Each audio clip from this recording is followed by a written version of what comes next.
안녕하십니까, 박사입니다. 월드리딩 채널은 수익 창출이 정지됐지만 가장 최신의 국제 정세를 거시적 시각에서 전해드립니다. 푸틴 러시아 대통령이 AI 분야에서 러중 합작을 제의했습니다. 러중 양국이 미국의 주도적 지위에 도전하자는 제안입니다. 그렇게 되면 화웨이와 중국어로 한우지라 불리는 캠브리코는 브릭스 전체를 이끌게 됩니다. 캠브리코는 딥식, 즉 학습과 정보 처리 능력 있는 AI 전용 칩 브랜드입니다. 러시아 시보드니아에 따르면 푸틴 대통령은 러시아 스베르방크의 중국과 제휴해 AI 분야의 발전을 공동으로 추동할 것을 지시했습니다. 그러면서 중국을 중요한 영감의 원천으로 봐야 한다고 말했습니다. 2017년에 시작된 4세대 AI 개발 계획에 따르면 중국은 2030년까지 글로벌 리더가 되는 것을 목표로 AI에 막대한 투자를 했습니다. 베이징은 제조, 의료, 운송을 포함한 다양한 분야에서 AI를 빠르게 구현했으며 특히 생성 AI 기술 분야에서 특허 출원을 선도하고 있습니다. 2014년에서 2023년 사이에 중국 기업은 3만 8천 건 이상의 생성 AI 특허를 출원했으며 이는 전 세계 AI 특허 출원의 약 70%를 차지합니다. 중국 과학자들은 AI 문헌에 대한 기여를 크게 늘렸습니다. 중국은 이미 2020년에 AI 관련 저널 인용 총수에서 미국을 앞질렀습니다. 12월 강요회에서 푸틴은 국내에서 AI를 개발하기 위한 노력을 늘릴 필요성을 강조했습니다. 그는 학생 상담과 학습을 개선하기 위해 학교에서 AI 사용을 확대하고 지방정부가 공공행정에 AI를 통합하도록 지원할 것을 촉구했습니다. 푸틴 대통령은 AI가 강도를 10.5배, 주거 침입을 34.5배 줄이는 데 도움이 됐다고 발표했습니다. 2014년 12월 러시아는 5에서 9학년 학생들을 위한 최초의 AI 교과서를 도입했습니다. 이 교과서는 AI에 대한 소개를 제공하며 AI가 어떻게 작동하는지, 전문가들이 어떻게 상호작용하는지, 다양한 산업에 어떻게 적용되는지를 자세히 설명합니다. 푸틴 대통령은 러시아는 예외 없이 삶의 모든 영역에서 인공지능을 창조하고 도입하고 통합하는 측면에서 세계적인 리더가 되어야 한다고 말했습니다. 푸틴 대통령은 2023년 7월에 AI 관련 강요회의를 주재하게 됐습니다. 이 자리에서 푸틴 대통령은 스베르방크 CEO 게르만 그레프에게 언제쯤 AI가 당신을 대체하게 되는 거유? 라고 농담을 하게 됐습니다. 전쟁 중임에도 불구하고 미래 과학기술의 발전 추세를 이해하고 그 발전을 이끌어가는 푸틴 대통령의 리더십은 발군입니다. 러시아 총리 미하일 미슈진과 스베르방크 행장 게르만 그레프가 러시아 AI 개발의 책임자입니다. 스베르방크 행장 그레프는 이미 지난 4월 챗 GPT의 러시아판인 기가챗을 개발 중이라고 푸틴 대통령에게 보고했습니다. 러우존 발발 이후 러시아 정부의 많은 해외 기자가 서방에 의해 동결됐는데 러시아는 이를 암호화폐로 맞선다는 계획입니다. 그리고 중국과 AI 부문에서 합작함으로써 기술과 군사과학에서 모종의 돌파를 이룬다는 계획이기도 합니다. 금융 부문에서 AI를 활용한다는 것은 빅데이터 수출을 이용하는 핀테크를 크게 초월하는 수준입니다. 2015년쯤 유행했던 핀테크를 뛰어넘어 2025년 새해 푸틴이 AI를 통한 러중 합작을 제시한 것은 대단한 한 수입니다. 과거 핀테크가 1초에 대6차례 거래를 처리한다면 AI는 국가 단위의 금융화폐 전쟁을 수행할 수 있습니다.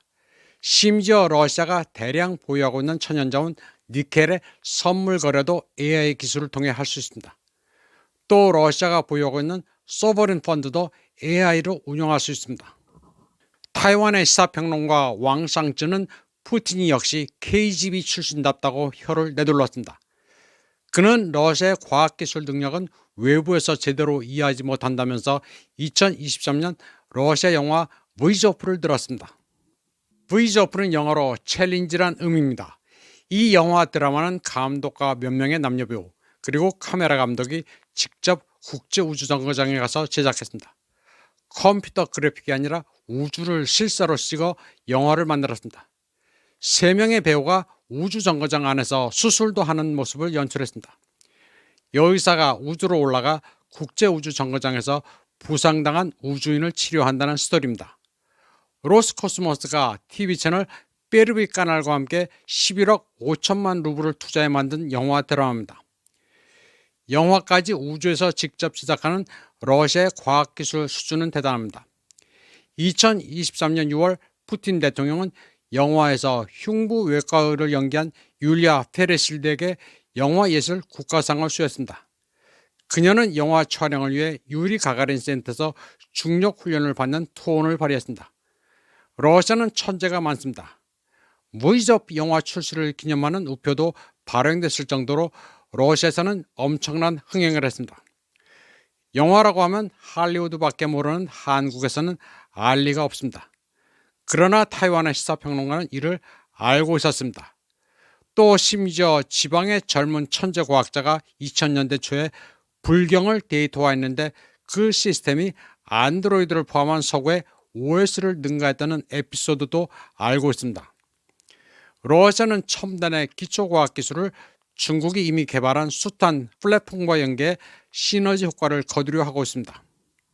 중국은 이미 빅데이터 축적 기술과 함께 AI를 활용한 딥시크 기술이 성숙했으며 바이두, 알리바바, 텐센트 같은 빅텍도 동원할 수 있습니다. 타이완 평론가 왕상즈는 중국 의료계의 메디컬 AI도 여기에 접목시킬 수 있다면서 중국은 금융 부문의 AI도 이미 보유하고 있을 것이라고 말했습니다. 그러면서 푸틴이 AI를 통한 중국의 소버린 펀드 운영을 제시함으로써 범 브릭스 차원의 금융화폐 동맹으로 이어질 수 있다고 분석했습니다. 러중과 브릭스가 금융화폐 전쟁에서 유럽은 물론이고 미국의 트럼프와도 대결할 것이라고 왕상즈는 내다봤습니다. 시티은행의 한 분석가는 중국의 GPU 국산화 성과가 2025년에는 두드러질 것으로 예측했습니다. GPU는 4차 산업혁명과 AI, 가상화폐 채굴을 가능케 하는 핵심 칩입니다. 그렇게 되면 GPU 부문에서 독보적이었던 엔비디아의 국제시장 점유율은 80% 이상에서 50-60%로 낮아질 것으로 예측됐습니다. 그리고 중국의 화웨이와 AI 칩 제조사 캠브리콘이 최대 수혜를 볼 것으로 예측됐습니다. 중국의 AI 칩 제조업체 한우지 캠브리콘은 지난해 주가가 383%나 올랐습니다. 시가총액에서 엔비디아와 TSMC를 눌렀습니다. 그리고 자기네 기술의 특허 등록을 마쳤습니다. 화웨이와 AI 칩 설계 생산 전문기업 한우지, 캠브리콘과의 제휴, 더 나아가 러시아와의 연합은 소버린 AI의 구도로 미국과 유럽의 기술 통제를 무력화할 것으로 예상되고 있습니다. 텔레커뮤니케이션과 모바일폰 전문 기업으로만 인식됐던 화웨이는 보폭을 전기차로도 넓히고 있습니다. 화웨이가 출시한 럭셔리 전기차 스텔라토 S9입니다. 머세디스 S클래스와 전장, 전폭이 비슷한 플렉십 세단입니다. 가격도 62,000달러라 믿겨지지 않을 정도로 경쟁력이 있습니다. 차체는 베이징 자동차가 설계했지만 전장과 소프트웨어는 화웨이의 것입니다. 러시아의 한 자동차 매니아도 스텔라토 S9을 시승해보고는 감탄하고 있습니다. 저렴한 가격에 놀랄만한 첨단 기술이 패키지로 제공되고 있다고 했습니다. 항공기 1등석을 연상케 하는 후석에서는 스크린도 내려와 영화 감상도 가능합니다. 한국에서는 중국, 러시아라고 하면 까보중, 까보러라고 조롱하는 자도 있지만 실제로 까보면 중국, 러시아는 결코 우리가 무시할 만한 수준이 아닙니다. 러시아, 중국의 AI 연합은 앞으로 국제질서의 판도를 뒤집을 수 있습니다. 러시아의 얀덱스와 중국의 바이두, 화웨이, 캠브리콘 연합군이 구글과 마이크로소프트를 압살할 날도 머지않았다고 저는 판단합니다. 화웨이의 자체 개발 OS 홍몽도 안드로이드를 대체하고 있습니다. 기술 표준 전쟁에서 이미 대반격이 시작됐습니다. 러중, 브릭스가 기술과 시장, 인구를 무기로 단합하면 집단 서방은 당해낼 수가 없습니다. 음지와 양지가 순식간에 뒤바뀔 조짐을 보이고 있는데 한국인들은 그것을 모르고 있습니다. 이번 방송은 여기까지 하겠습니다. 시청해주신 여러분 감사합니다.